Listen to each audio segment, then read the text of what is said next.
Bismillah, Assalamualaikum warahmatullahi wabarakatuh. Perkenalkan, kami dari kelompok 4. Saya Syarul Imam dan rekan saya, Ustaz Anggraini, akan menjelaskan tentang Kerajaan Safawi. Untuk mengefektifkan waktu, kepada Saudari Rosa, dipersilakan.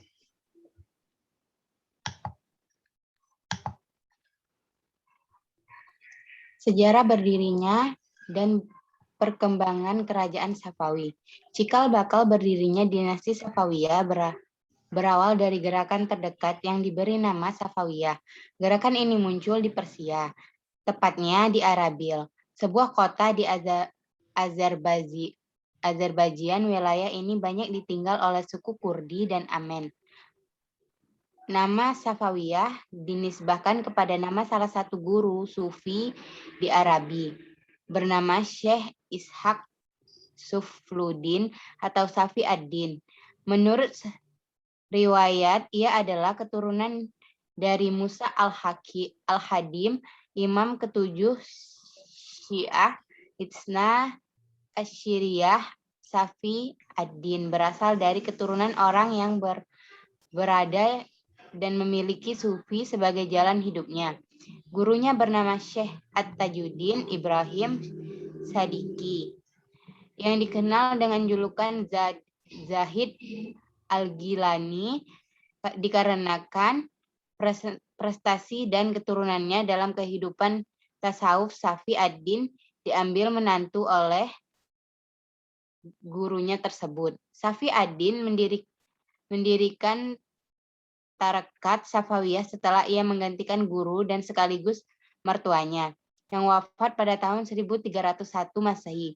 Pengikut terdekat ini sangatlah teguh memegang ajaran agama. Pada mulanya, gerakan tasawuf Safawiyah bertujuan memerangi orang-orang ingkar, kemudian memerangi golongan yang mereka sebut Ahlul Ba'ah. Tarekat yang dipimpin oleh Safi ad-Din ini semakin penting, terutama mengubah bentuk tarekat itu dari pengadian tasawuf murni yang berasal dari lokal menjadi gerakan keagamaan yang besar, pengaruhnya di Persia, Syiah, dan Anatolia. Di negara-negara ini, di luar Arab, Safi ad-Din menempatkan seorang wakil untuk memimpin murid-muridnya. Wakil tersebut diberi gelar khalifah yang nantinya akan menjadi komandan perang. Next. Kemudian murid-murid terdekat mendukung Tarekat Safawiyah untuk menghimpun kekuatan dengan menjadi tentara dan sangat fanatik kepada keyakinannya. Bahkan mereka juga menentang orang-orang yang tidak sepaham dengan mereka. Tarekat Safawiyah banyak diterima oleh masyarakat sehingga tarekat ini mengubah model gerakan spiritual keagamaan menjadi gerakan politik. Hal ini mulai tampak ketika gerakan tarekat pemimpin oleh Junaid pada tahun 1447 sampai 1460 Masehi. Junaid memperluas kegiatan politik pada kegiatan keagamaan. Perluasan kegiatan ini mendapat hambatan-hambatan, salah satunya di penguasa Karakuyu dan Akoryunlu yang merupakan dua suku terkuat Turki, sehingga terjadi konflik antara Junaid dengan penguasa Turki. Terlibatnya Tarekat Safawiyah dalam politiknya yang semakin besar mengantarkan Tarekat Safawiyah berhadapan dengan kekuatan besar yang berkuasa saat itu, yaitu Turki Utsmani. Pada saat Junaid memiliki konflik dengan Karakoyunlu, yaitu mengalami kekalahan dan diasingkan ke suatu tempat. Next.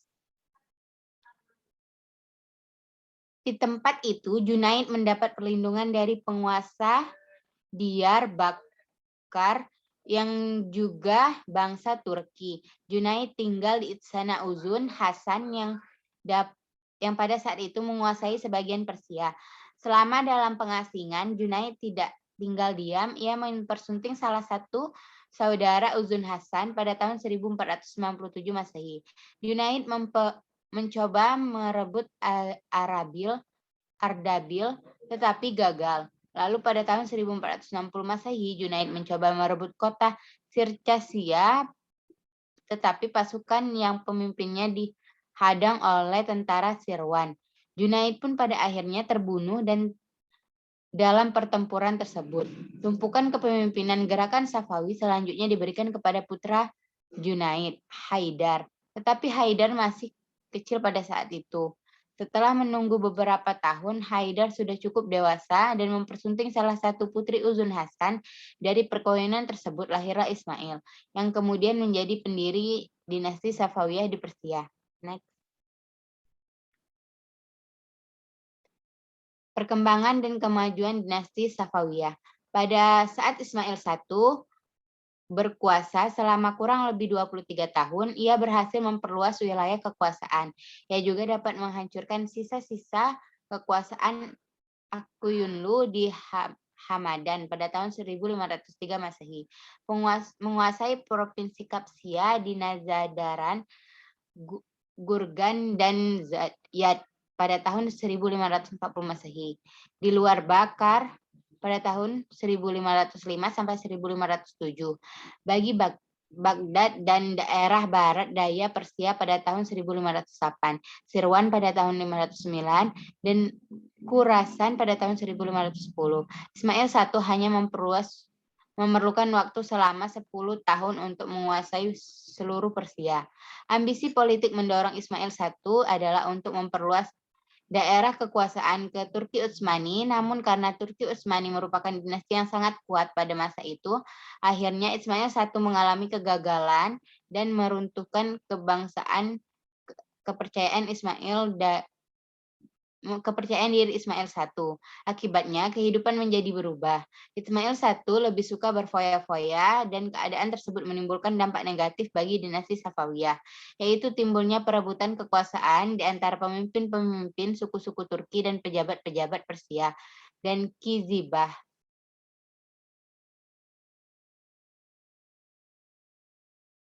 Sepeninggalan Ismail I, kekuasaan dinasti Safawiyah dilanjutkan oleh Tahmat I. Lalu setelah itu dilanjutkan oleh Ismail II, Muhammad Khubada. Namun pada pemerintah ketiga Sultan tersebut, dinasti Safawiyah mengalami kemunduran. Kemunduran tersebut berlangsung sampai pada akhirnya Abbas I naik tahta. Pada masa Abbas I, dinasti Safawiyah perlahan-lahan mengalami kemajuan. Langkah-langkah yang ditempuh Abbas I dalam kemajuan dinasti Safawiyah diantaranya adalah: 1. Berusaha menghasilkan dominasi Kizibas pada dinasti Safawiyah yang dengan cara membentuk pasukan-pasukan baru yang anggotanya terdiri dari budak-budak yang berasal dari tawanan bangsa Gergia, Armenia, dan Sircasia yang ada pada sejak pemerintah Tahmat I. 2. Mengadakan perjanjian damai dengan Turki Utsmani. Di samping itu, Abbas I berjanji untuk tidak menghina 3. Khalifah pertama dalam Islam, yaitu Abu Bakar, Umar bin Khattab, Utsman bin Affan, dan dalam khutbah-khutbah Jumat sebagai jaminan atas surat-surat tersebut. Abbas I menyerahkan suara sepupunya yaitu Haidar Mirza sebagai sandera di Istanbul. Setelah dinasti Safawiyah menjadi kuat kembali, Abbas I mulai melakukan ekspansi dan merebut kembali wilayah-wilayah kekuasaan yang telah hilang. Abbas I juga melakukan penyerangan kepada Turki Utsmani. Pada saat itu, Turki Utsmani di bawah kepemimpinan Sultan Muhammad II. Abbas I menyerang Turki Utsmani dan berhasil menaklukkan wilayah Tabriz, Sirwan, dan Baghdad. Setelah itu, Abbas I juga berhasil menguasai kota Haksifan, Erifan, Ganja, dan Tifsah pada tahun 1505 sampai 1606. Pada tahun 1622 Masehi, Abbas I berhasil merebut Kepulauan Humus dan mengubah pelabuhan Gumzun menjadi pelabuhan Abbas. Pada pemerintahan Abbas I merupakan puncak kejayaan dinasti Safawiyah. Secara politik, Abbas I dapat mengatasi berbagai kemelut dalam negeri yang mengganggu stabilitas negeri dan berhasil merebut wilayah-wilayah yang dulu pernah direbut dinasti lain.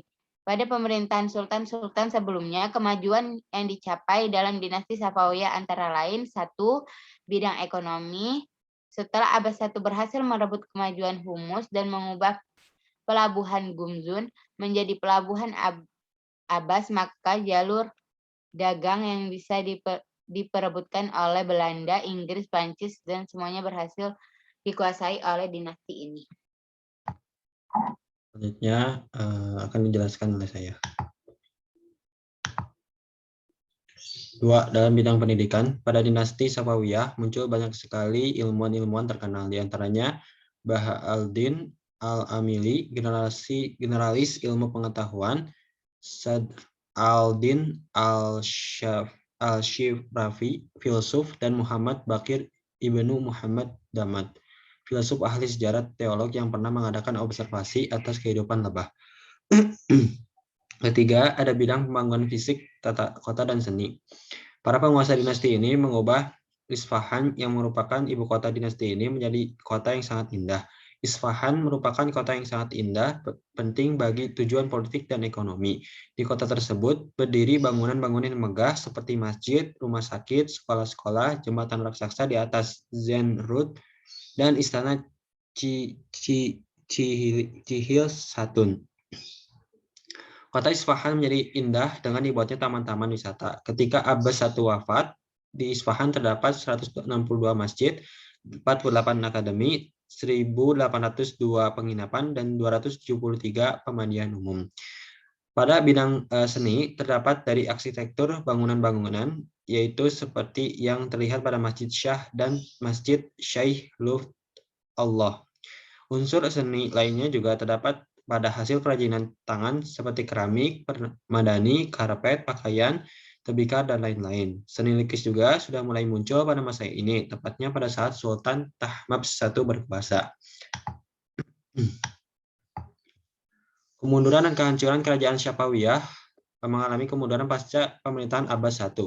6 sultan setelahnya tidak mampu untuk mempertahankan kemajuan yang sudah diraih oleh pendahulunya. Para sultan juga lemah dalam memimpin dan memiliki sifat buruk yang juga mempengaruhi jalannya pemerintahan. Sehingga kerajaan Safawiyah banyak mengalami kemunduran dan tidak mengalami perkembangan. Sepeninggal Abbas I, pemerintahan diambil oleh Syafi Mirza. Ia merupakan cucu dari Abbas I. Pada masa pemerintahannya, ia dikenal sebagai sultan yang lemah dan kejam terhadap para pembesar-pembesar kerajaannya. Ia juga tidak mampu mempertahankan kemajuan-kemajuan yang berhasil dilakukan Abbas I. Selain itu, kota Kandahar berhasil dikuasai oleh dinasti Mughal yang dipimpin oleh Sultan Shah Jihan. Begitu pula dengan Baghdad yang berhasil direbut oleh Turki Utsmani. Setelah Syafi Mirza, pemerintahan dipegang oleh Abbas II. Ia adalah sultan yang suka minum minuman keras, suka menaruh curiga terhadap para pembesar dan memperlakukannya secara kejam. Rakyatnya pun tidak begitu peduli dengan pemerintahan Abbas II. Abbas II meninggal dikarenakan sakit, selanjutnya dipimpin oleh Sulaiman. Ia memiliki kebiasaan buruk seperti Abbas II, yang juga seorang pemabuk. Banyak terjadi penindasan dan pemerasan, terutama terhadap para ulama dan penganut paham Sunni, serta cenderung memaksakan paham Syiah, sehingga tidak ada perkembangan yang berarti pada masa pemerintahannya. Keadaan semakin bertambah buruk pada masa pemerintahan Husain yang memberikan kebebasan kepada ulama Syiah untuk memaksakan paham Syiah dan pendapatnya terhadap penganut Sunni. Hal ini memicu kemarahan dari golongan Sunni di Afghanistan, sehingga mereka melakukan pemberontakan, dan bangsa Afghanistan melakukan pemberontakan pertama kali pada tahun 1709 yang dipimpin oleh Mir Fash dan berhasil merebut wilayah Kandahar. Di sisi lain, pemberontakan terjadi di Herat yang dilakukan oleh suku Ardabil Afghanistan dan berhasil menduduki Mashhad. Mir Fash digantikan oleh Mir Mahmud dan ia dapat mempersatukan pasukannya dan dengan pasukan Ardabil, sehingga ia mampu merebut kembali wilayah-wilayah Afghanistan dari kekuasaan Safawiyah. Shah Husain merasa terdesak karena ancaman-ancaman dari Mir Mahmud. Akhirnya Shah Hussein mengakui kekuasaan dan mengangkat Mir Mahmud jadi gubernur di Kandahar dengan gelar Hussein Quli Khan, yaitu budak Hussein. Kekuasaan ini dimanfaatkan oleh Mir Mahmud untuk memperluas wilayahnya. Ia berhasil merebut Kirman dan Isfahan serta kembali memaksa Shah Hussein untuk menyerah tanpa syarat. Pada tanggal 12 Oktober 1722 Masehi, Shah Hussein menyerah dan pada tanggal 25 Oktober Mir Mahmud memasuki kota Isfahan dengan penuh kemenangan. Kemudian Mir Mahmud digantikan oleh Ashhaf untuk menguasai Isfahan. Pemerintahan selanjutnya dilakukan oleh seorang putra Hussein bernama Tahmapс II. Ia mendapatkan dukungan penuh dari suku Khazar dari Rusia. Dengan demikian, ia memproklamasikan dirinya sebagai penguasa yang sah dengan pemerintahan pusat di kota Astarabad. Tahmaps II melakukan kerjasama dengan Nadir Khan dari suku Afsar untuk menaklukkan bangsa Afghanistan yang berada di Isfahan pada tahun 1726 Masehi. Pasukan Nadir Khan berhasil merebut Isfahan pada tahun 1729 Masehi. Ashraf terbunuh dalam peperangan itu, dinasti Safawiyah kembali berkuasa. Namun, Tahmaps II dipecat oleh Nadir Khan dan digantikan oleh Abbas III yang merupakan anak dari Nadir Khan. Anaknya masih sangat kecil sehingga pada tanggal 8 Maret 1736 Masehi, Nadir Khan mengangkat dirinya sendiri sebagai sultan. Pada masa pemerintahan Nadir Khan, dinasti Safawiyah berhasil ditaklukkan oleh dinasti Khazar. Maka berakhirlah kekuasaan dinasti Safawiyah di Persia.